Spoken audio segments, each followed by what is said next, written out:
The humanitarian crisis the war in Ukraine has caused is truly unspeakable. But there are some ways you can help locally that are legit. We're going to talk about that next. This is an interview you won't soon forget. You're listening to Simply Money here on 55 KRC, the talk station. You're listening to Simply Money tonight. I'm Amy Wagner along with Steve Sprovak. You read the stories, right? You see the images, you see the videos of what's going on in Ukraine, and it's heartbreaking. It just pulls at your heartstrings. And I know there's so many people here in the tri-state area just looking for ways to help. But we also want to make sure that you're actually making a difference, right? Because there's so many scammers that come around during these times when people want to give.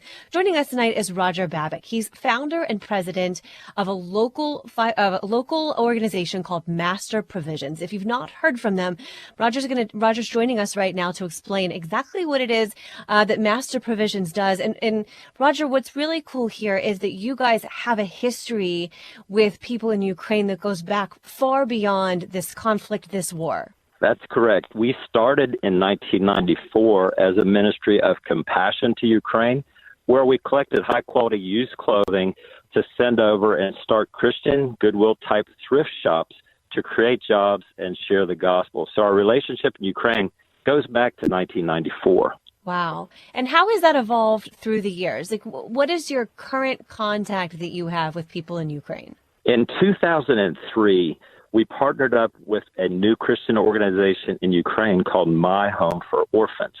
As the name would indicate, their role is to take kids out of orphanages or on difficult street situations where they need a home and place them into Christian homes or group orphanage settings.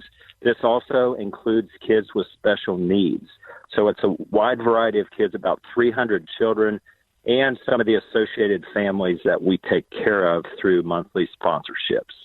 And let's talk about what that relationship looks like. Is it just sending money, or had there been, prior to this war in Ukraine, had there been a dialogue back and forth about situation over there, how children are doing, status updates, that kind of thing? Yes, annual mission trips is one thing that we actually had one scheduled this year. Obviously, That's not going to happen.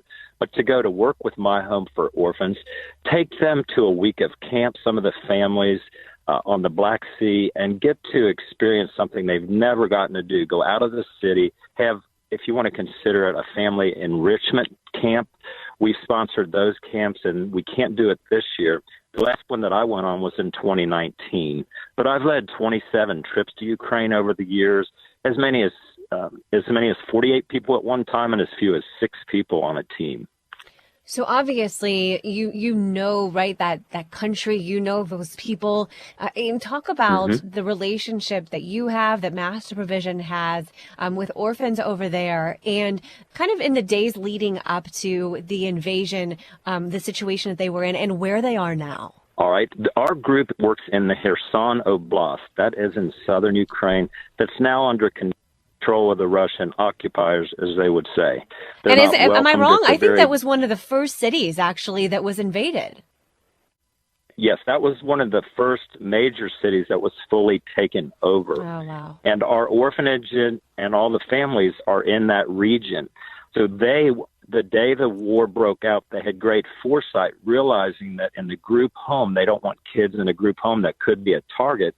So they moved on the day the war broke out on a Thursday, the 24th. On the 25th, they moved 4 van loads of kids, 57 kids, to the basement of a church. Wow. Then they've added 140 over the past 3 weeks.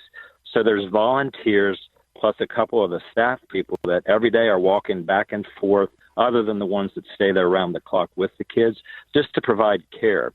There's indiscriminate shootings into the crowd. There's a lot of civilians that have been killed. Nothing like in Mariupol, but in Kherson, there's people, they have seen civilians get just mowed down indiscriminately by a Russian soldier. It's a terrifying situation. They're trying to cut off supplies.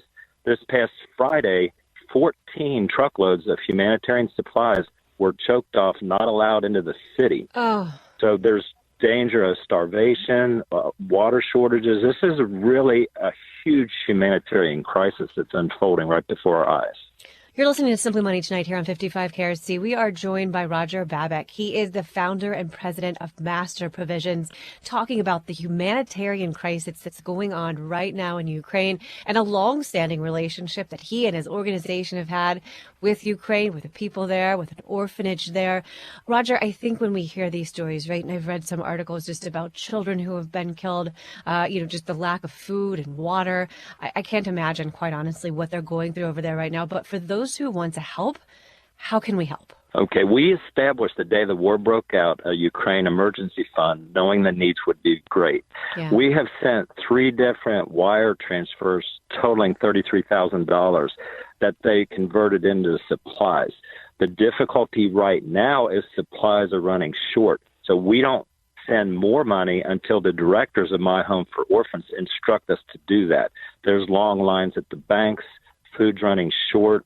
It's not as bad as Mariupol, but it's getting there in Kherson. But any money that is donated to us on the Ukraine Emergency Fund, 100% of that money will go to help people in need in Ukraine. We don't keep any of that money back for any administrative purposes at Master Provisions. Roger, I just want to talk on a very personal level, right? You mentioned you've been there many, many times.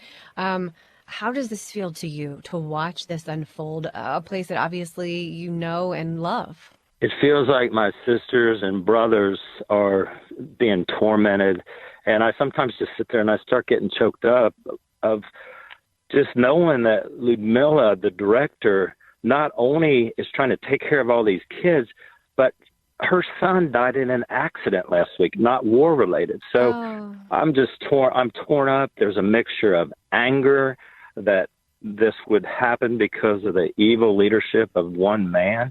There is compassion of what do we do to help, and then prayer more than anything. That's what they ask for, realizing that we need God to do something to help in a way to do divine things. And we believe there's been divine protections along the way. Like the day they evacuated in the vans, they were getting shot at, but none of the bullets hit the van. And wow. It's just, we're praying for God to do what only he could do. We don't understand it. We don't like it, but we're trusting him through an amazingly difficult situation. So certainly prayers, right, for those children and for the people who are, and you mentioned too, volunteers. So they live somewhere else. They're going back and forth to the church. I imagine that's a very dangerous situation. Yes, there have been shootings of random people that are unarmed that they were told if there's more than 2 out in public, you're subject to getting shot at. And indeed, they do that, but you don't know where and when and why. And Roger Babik from Master Provisions, like, what are the conditions for these children at this point in this church basement? A lot of kids in what has to be probably not a huge, tight quarters. Yes, they got nearly a ton of potatoes as this broke out when they were first able to get them, and butter and potatoes. So they're frying potatoes. They still have water in their facility in Kherson.